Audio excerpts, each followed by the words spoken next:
There's someone in your life, maybe a coworker, a friend, someone you've known for years, and yet you've never seen their face on a screen. No birthday photos, no vacation updates, no mirror selfies at the gym. In a world that has quietly made visibility a kind of currency, their silence feels strange, almost suspicious. But here's what psychology actually says about that silence. It isn't emptiness. It might be the most revealing thing about them. Think about what the average social media profile really is. It's a performance, a carefully selected version of a life, filtered, timed, captioned. Psychologists refer to this as impression management, a term first introduced by sociologist Irving Goffman. The idea is simple. When we know others are watching, we begin to manage what they see. We choose the angle, we choose the light, we choose what emotion to present. And over time, something subtle starts to happen. The performance and the self begin to blur. You start to wonder, am I sharing my life or am I constructing one? Research in digital psychology shows that heavy social media posting is often tied to something called contingent self-worth, a pattern where your sense of value rises and falls based on external responses. A like lands, you feel good. No one comments, a quiet unease settles in. You didn't plan for that feeling, but the brain learned the loop. Now consider the person who never enters that loop at all. They don't post the dinner, they don't announce the promotion. They were there for the moment, fully, completely, and they let it stay there. To the outside world, it can look like absence, but psychology suggests it might be something else entirely. Let's be clear about something. Not posting on social media is not shyness. It is not insecurity dressed up as indifference. It is not fear of being judged or fear of being seen. In many cases, research points in the opposite direction. People who share less online tend to score higher on measures of self-concept clarity, a psychological term for how well-defined, stable, and consistent a person's sense of self actually is. Think of it this way. If you already know who you are, your values, your direction, what matters to you, you don't need a public record of it. You're not performing the journey, you're just on it. This is the quiet reframe. The person who doesn't post isn't hiding from the world. They may simply have less to prove to it.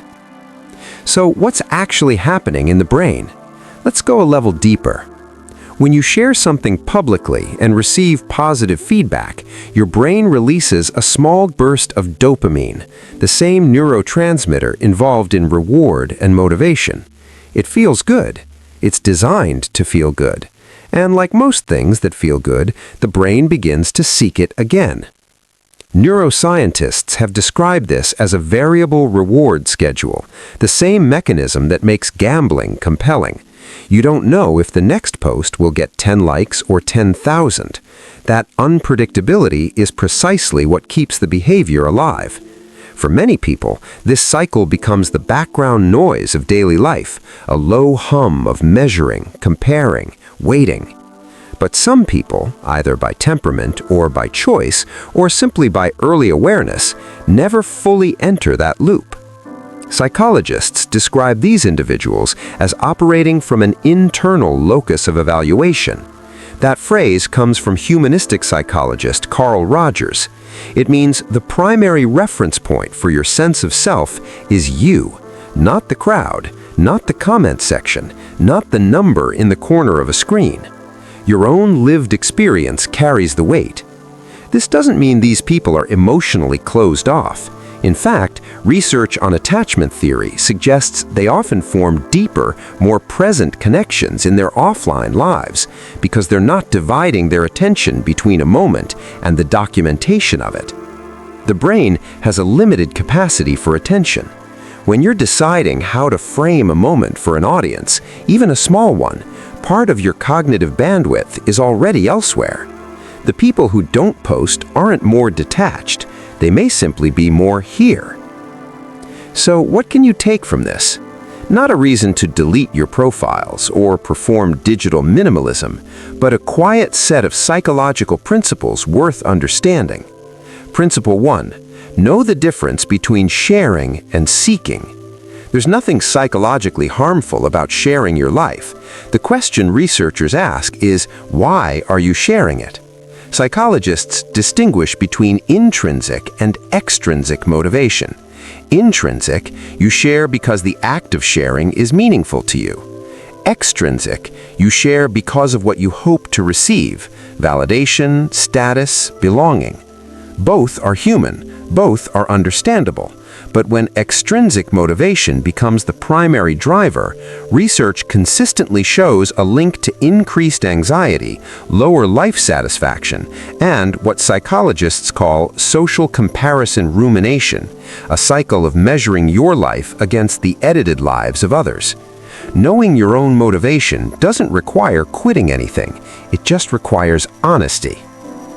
Principle 2. Protect the private experience. There's a concept in psychology called savoring, the deliberate, conscious enjoyment of positive experiences as they happen. Research by Fred Bryant at Loyola University found that savoring significantly enhances well-being, but that it is weakened when we shift our attention towards capturing or communicating the experience to others. In other words, the moment you start thinking about how to post the sunset, you begin to leave the sunset. The people who don't document everything aren't missing out on the memory. They may be forming a deeper one. Principle 3. Build a self that doesn't depend on an audience. Psychologist Roy Baumeister, in his research on self-esteem, found that the most stable form of confidence is not the kind that needs regular external reinforcement. He called it secure high self-esteem, grounded not in how others see you, but in how clearly and honestly you see yourself. This kind of self-esteem is built through private competence, through small kept promises to yourself, through the slow accumulation of actions that align with your values, whether or not anyone witnessed them. The person who doesn't post their achievements isn't diminishing them, they're internalizing them. Principle 4. Let social comparison be a conscious choice, not a default. Leon Festinger's social comparison theory tells us that human beings have a deep and almost automatic drive to evaluate themselves by comparing to others. It's evolutionary. It once served survival. But in an infinite curated highlight reel, the comparison never ends, and it is almost never accurate. The people who step back from social media aren't immune to comparison. No one is. But by limiting their exposure to the scroll, they are, consciously or not, regulating the frequency of that trigger. Fewer inputs, calmer baseline. Fifth, presence is its own form of expression. There is a kind of communication that requires no platform. The way someone listens, the way they remember details, the way they show up fully in a room. Research on emotional intelligence, particularly the work of Daniel Goleman, identifies presence as one of the core markers of interpersonal depth. People who aren't performing for an audience often have more of it to give. Their attention isn't split, their care isn't filtered, and the people around them, often without being able to name it, feel the difference. Here is the simple mental model that holds all of this together. Think of identity as a flame. When the flame is strong, when it burns from within, it doesn't need to be held up to a window for the world to confirm it's real. It already knows. Social media, at its core, is a window. And there's nothing wrong with windows. But some people have learned by nature or by quiet wisdom that the flame doesn't need an audience to stay lit. They don't post their photos because they don't need the reflection. They already see themselves clearly. Self-concept clarity, internal locus of evaluation, secure self-esteem, savoring, presence. These aren't personality quirks. They are measurable, documented psychological strengths.